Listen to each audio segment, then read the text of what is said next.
Hey here guys, what's going on? We over by Atlantic Avenue and 88th Street. I'm heading over by Brooklyn, Cypress Hills. So just a quick reminder of what we're doing, right? So how many of you guys want to see basketball that's come out? How many of you guys want to see it come out? Today's your lucky day. Basketballs will be dropping in October. I'm working on the website so you guys can order your samples and everything online. So October 2nd and October 3rd, may I DJ Bishop, may I come out live, may I tell you what may I do there.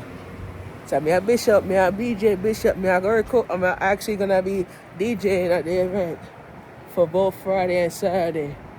You come out 5:30 to 8:30 event where you're gonna come out and have a good time, right? So I'll be doing a commercial at M&M Networks before the event so I can post that on live. So volunteers, I might need volunteers for that event. So you guys, you could come out and support. Listen, so the event that we're doing for the second, I'm gonna give you a clarification. That event is in Manhattan. It's over by 34th Street, Hudson Yard. So it's not gonna be in Brooklyn. It's gonna be in Manhattan. So that event is gonna be starting at 5:30 to 8:30 p.m. I had to do it like that because M&M closed at 9 o'clock. So we had to do it early. Saturday, if you can't make it Friday, I have another event Saturday from 7:30 to 3 o'clock in the morning. We're going to be over by 1543 to 1553 building. This event is going to be, I'm going to be performing. My cousin Jaquan is going to be there performing. And also we have a couple of artists that's going to be performing as well. We're trying to, the theme of this is trying to get basketball wellness to we're trying to do a event where we're gonna be getting a warehouse space to do promotions and parties and stuff. So I'm gonna be starting to do that as well. I haven't thought about, everybody said I'm very good with the camera and the DJ and all that shit like that, and we gotta get the practice in. That's the 24. I'm not taking that. We gotta get the practice in. We gotta do it, and we are gonna be doing the donations. If you guys are gonna be a part of the partnership, we ask if you we're gonna give you like I think it's a paper, and you guys to tell it what you're gonna put in towards the warehouse. We're looking into getting a warehouse right here in Brooklyn, and we're trying to like expand it a little bit, and we could host parties, and instead of we could host parties and shit like that. So it's kind of like we're not bothering disturbing the people that live in the building. So that's the reason why I'm hosting events where you guys could pitch in and help out and volunteer. And also we trying to like do things different where a lot of people have to believe in yourself, and you could try to make it work, and how we can make things better for the community, how we could build community. You feel what I'm saying?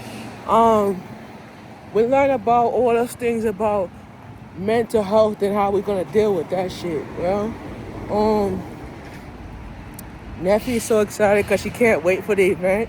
She said, "Baby, I can't wait for the event." She said, that's what she told me. She said, she saw that. She said, "Oh, baby, I can't wait to the event." I said, "Oh, I know." She was kind of excited, because this is the first time we're going to be actually going to be together.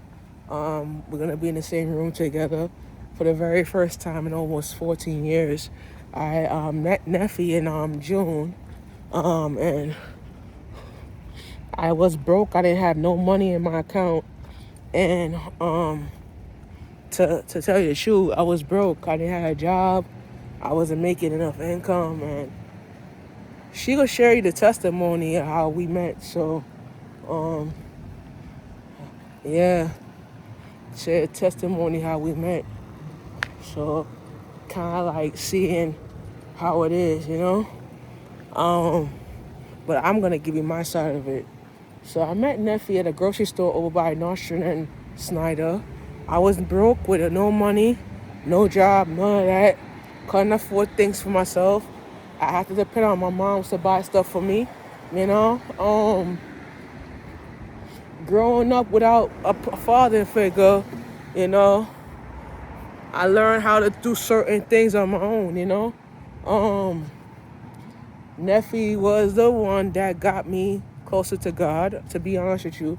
I never knew God, and she got me into the praying and all that, you know.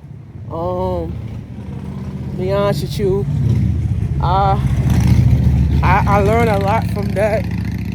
And then I went to rehab and I joined a Methodist religion.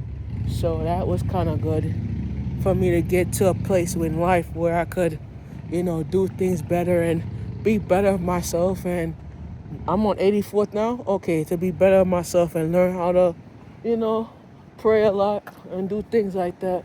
When I met Neffy, it was kind of like I was going through a tough breakup. I was dealing with a toxic relationship with my ex-girlfriend at the time. And it was very toxic where she actually broke up with me because I cheated on her with Neffy at the time. I did cheat on her. To be truthful, because she's listening to this, I did cheat on you. I did cheat on you. And I fucked up too. And I take accountability for what I did. So I cheated on her and I started meeting a different girl because I was lonely. I wanted some loving, and she didn't give it to me because she didn't give me what I wanted. You feel what I'm saying? I wanted some loving, and she didn't give me what I wanted, so I moved on, you know? And when I met Neffy, she was like the light. You know what I'm saying? You could, oh shit. So Boston Market is up for sale. Let me take a picture of it real quick. I got it. So yeah. So she didn't, you know, I did cheat on my ex at the time. So I was kind of like seeing somebody else. My ex-girlfriend cheated on me with this dude, and I met the dude, and I told the dude that show him DMs of the text messages. I could say this on live. If you don't mind me saying it. So we on Atlantic and 83rd. And we're at. So I'm going to say this right here real quick. She was sending me naked pictures of herself. She wanted me to come over to have sex. 3 o'clock in the morning, 2:20 in the morning. You know. Never was interested in sex because I was not into those things. Because I didn't want to contract the virus that is going on around the area. You know. But at the end of the day, you know, never one, I wasn't ready to become a daddy yet. So it's like kind of like, you know, you want to enjoy life. You was young, you was stupid, you know, you want to enjoy life and shit.